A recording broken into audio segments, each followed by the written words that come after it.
19 de outubro de 2019, 5h20 da manhã. Estava meditando na palavra de Tiago e me chamou muita atenção no capítulo 2, versículo 18, 19, quando ele diz: mas alguém pode argumentar. Uns têm fé, outros têm obras.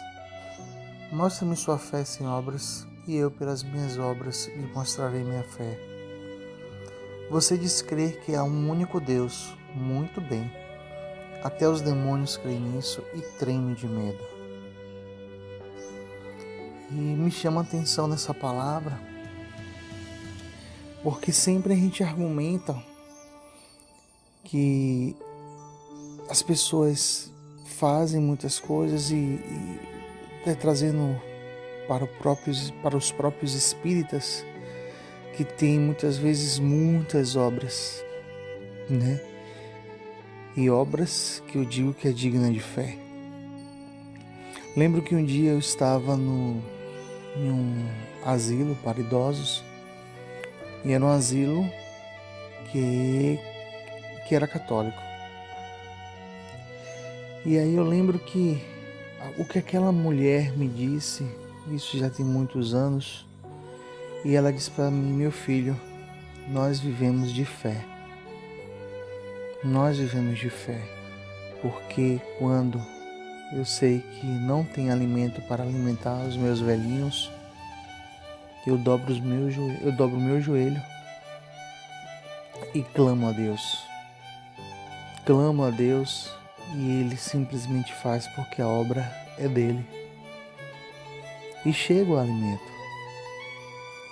E é exatamente essa a fé com obras, porque ela não somente orou, a obra já existe, porque ela estava cuidando daqueles idosos.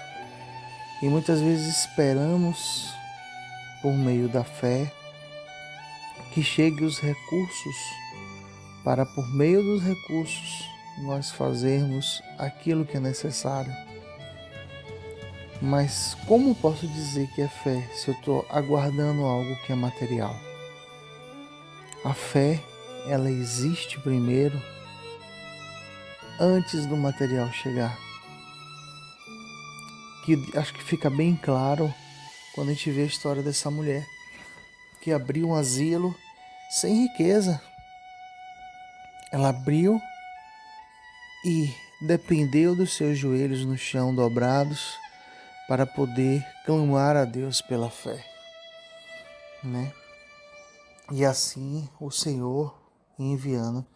Lembro-me da história de Irmã Dulce também, que nesses dias em que eu estou vivendo e que eu estou falando agora, foi um período de canonização por meio do Vaticano, né? A Irmã Dulce.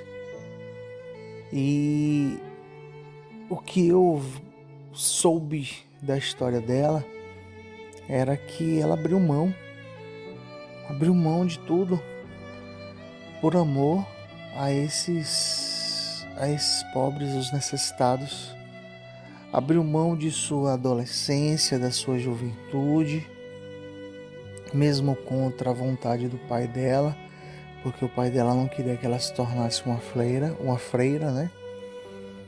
E mesmo assim, ela foi com aos 18 anos e deu início àquilo que já estava no coração dela. E cuidou de idosos mesmo sem recurso, né?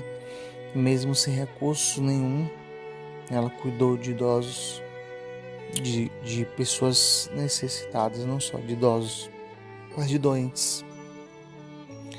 Cuidou por debaixo de ponte, né?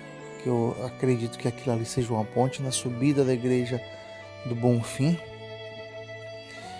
A princípio ela ficou ali, depois de um galinheiro, ela transformou o que é hoje um dos hospitais públicos, né? Que mais tem recurso e atendimento hoje aqui na Bahia. E uma das sobrinhas dela chegou a questionar ela, né, como manteria aquele hospital. E ela disse que o que é de Deus, o Senhor cuida, o Senhor faz, e não se destrói, não se acaba. E é exatamente essa fé. E muitas vezes nós que dizemos que conhecemos a Deus, né, ficamos em nossos quartos, no quadrado do nosso quarto, orando e dizendo que Deus vai fazer, que Deus pode fazer, mas eu não movo os meus braços, eu não movo as minhas pernas, eu não saio para poder fazer com que essa fé seja evidenciada na minha vida. Lembro, nesse mesmo capítulo 2 de Tiago, fala no versículo 23, e aconteceu exatamente como as Escrituras dizem, Abraão creu em Deus e assim foi considerado justo. Ele até foi chamado amigo de Deus. Versículo 24. Vejam que somos declarados justos pelo que fazemos e não apenas pela fé. Raabe, a prostituta, é outro exemplo.